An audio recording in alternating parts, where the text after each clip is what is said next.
সম্ভব মজাদার দুধ চিতই পিঠা। কিন্তু আমরা সচরাচর যেভাবে বানাই, আমি যে গ্রামে আসছি বেড়াতে, এখানকার মানুষ এই পিঠাটা একটু ভিন্নভাবে বানায়। তো তারা কিভাবে এই পিঠাটা বানায় আজকে আমি তোমাদের সাথে সেই রেসিপিটাই শেয়ার করব। হ্যালো বন্ধুরা, আসসালামু আলাইকুম। আমি লামিয়া, ঢাকা থেকে আপনাদের সাথে জয়েন আছি। আপনারা সবাই কেমন আছেন? আশা করি ভালো আছেন। তো বন্ধুরা, রেসিপি করার জন্য আজকে এই চাউলগুলো উনি ভিজিয়ে প্রথমে সারা রাত রেখে দিয়েছিলেন। এখন এটাকে পানি ঝরাইয়া আমরা চলে যাচ্ছি এটাকে বাড়ির পাশে মেশিন আছে, সেই মেশিনে এটাকে গুঁড়ি করার জন্য।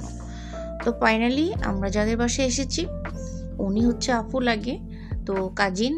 তো আপু এই মেশিনে এই চাউলগুলো গুঁড়ি করতে নিয়ে এসেছে। তো আমি যেহেতু আওয়াজ বন্ধ করে দিয়েছি, তার জন্য ভয়েস দিব, তার জন্য আওয়াজটা নেই।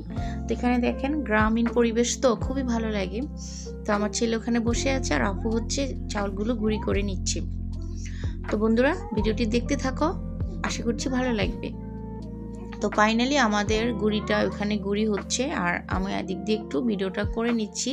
তো এই পিঠাটা উনি যেভাবে বানাইছে, আমি কিন্তু এভাবে বানাই না, কিংবা আমাদের এদিকেও এভাবে বানায় না, ওনাদের এদিকে নাকি এভাবে বানাই পিঠাটা। তো এই যে আমাদের গুঁড়িটা হয়ে গেছে, এখন চলে যাব আমরা সরাসরি পিঠা বানানোর রেসিপিতে।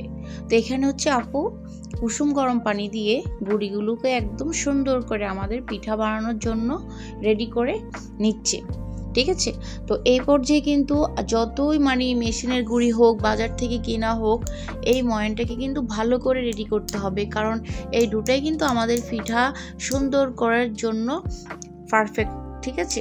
তো আর অপর পাশে বসাই দিয়েছে একটা হাঁড়িতে এই যে মিঠাই। আজকে কিন্তু মিডি দিয়ে পিঠাটা বানানো হবে। আর আমি একদম আরাম লাগতেছিল, শীতের দিন, তার মধ্যে আবার রাত ছিল, তখন প্রায় রাত 8টা বাজে। তো চারপাশে কিন্তু শীত আর ঘন কুয়াশা, সেই মধ্যে আপু মাটির চুলায় এই পিঠাগুলো বানাচ্ছে। তো আমি খুব এনজয় করতেছিলাম, যেটা সত্যি কথা। এরকম পরিবেশ তো আমরা সচরাচর দেখি না। তো ঢাকায় থাকি 4 দেয়ালের মধ্যে, বিল্ডিং ছাড়া, ইট পাথরের দেয়াল ছাড়া আর কি আছে বলেন। তো আমার কাছে এত বেশি ভালো লাগতেছিল, আমার খাওয়ার থেকে আমার দেখাটা আর করাটা আমার কাছে বেশি ভালো লাগতেছিল। তো এদিক দিয়ে আমাদের দুটো রেডি হয়ে গেছে আর আমরা খোলাটাও বসাই দিয়েছি। আমরা আজকে মাটির খোলাতে পিঠাটা বানাবো। তো আমার আপু এই যে দিয়ে দিচ্ছে, দেখেন। তো এই যে এই খোলাটা কিন্তু আপনারা যারা পিঠা বানাবেন তারা কিন্তু এই খোলাটা ধুইবেন না, এটা মুছে মুছে রাখবেন। এই খোলাটা কিন্তু পানিতে ভিজানোর পরে আর এটার মধ্যে ভালো পিঠা হতে চায় না, আমার আপু যে কথাটা বললো।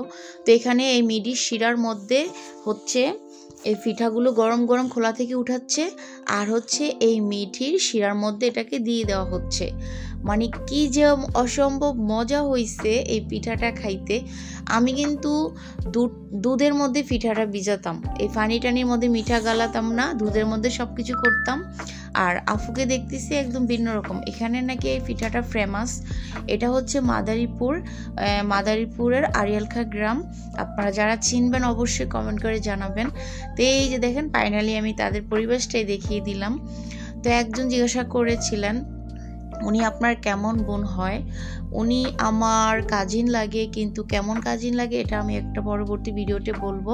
তো ফাইনালি আমাদের পিঠা হয়ে গেছে। সারা রাত ভিজিয়ে রাখার পর ফাইনাল রূপটা দেখেন, মাশাআল্লাহ। সারা রাত ভিজানো ছিল, সকালবেলা দেখেন 2টা পাতিলে পিঠাগুলো ভিজানো হয়েছে, যেহেতু অনেকগুলো পিঠা ছিল। মাশাআল্লাহ অনেক, আমি তো মন ভরে খেয়েছি, বারবার খেয়েছি। তো কেমন হয়েছে আজকের রেসিপি অবশ্যই জানাবেন।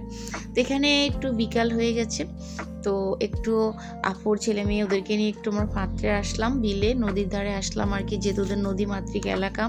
তো এখানে আইসা দেখি একটা আঙ্কেল এই আলিগুলো উঠাচ্ছে ধান লাগানোর জন্য। তা আমি বললাম যে আমি একটু উঠাই, উনি বললো যে উঠাও। তা আমি শখ করে একটু উঠিয়ে নিচ্ছি। কি মজা লাগছিল আলিগুলো উঠাইতে, একদম টান দিলে উঠে যাচ্ছে। তো বন্ধুরা, আজকের ভিডিও আমি এখানে শেষ করে দিব। এই ধানগুলো কিন্তু নদীর পাড়ে লাগানো হবে। চলে আসবো অন্য আরেকটা সুন্দর ভিডিও নিয়ে। আজকের ভিডিওটা কেমন হয়েছে তোমরা অবশ্যই কমেন্টে জানিয়ে দিও। চ্যানেলে নতুন হলে অবশ্যই চ্যানেলটাকে সাবস্ক্রাইব করে দিও। যারা পুরনো আমার ভিডিও দেখো তারা তো আমার কলিজা। তো এখানে বিদায় নিচ্ছি, আসসালামু আলাইকুম।